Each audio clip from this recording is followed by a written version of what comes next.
Après le Vitria, il y a 2 semaines, hier soir, ce sont des vignes dans l'Aube, au Risset et à Neuvy-sur-Seine qui ont été profondément endommagées par la grêle. Un coup dur pour certains vignerons. C'est la 3e année consécutive qu'ils sont parfois touchés par un aléa climatique.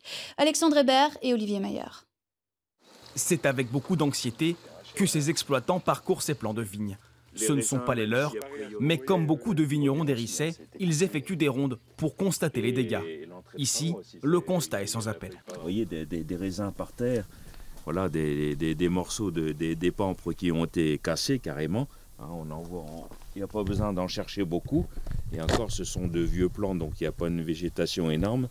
Mais voilà, une bonne partie de ce qu'il y avait a été touché. Autour de la commune des Rissets, au moins 200 hectares ont été endommagés par la grêle.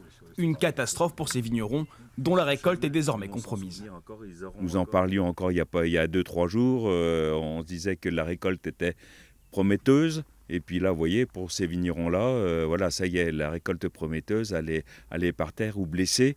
Le moral, forcément, il a un peu, comme on dit, dans les chaussettes. À quelques kilomètres de là, plusieurs parcelles ont été ravagées. Sur certains pieds, entre 70 et 100% des grappes de raisin sont détruites. Les brins restants sont fragilisés et peuvent casser à tout moment. Tu vois, voilà, tu vois, je suis sûr que ça c'était des plants où il y avait 20-25 raisins. Il en reste un. Voilà, il reste 400 raisins et puis qui sont. Là, il reste plus qu'un, celui-là. Voilà quoi, il n'y a plus rien. Ces chutes de grêle, un nouveau coup dur pour les exploitants locaux.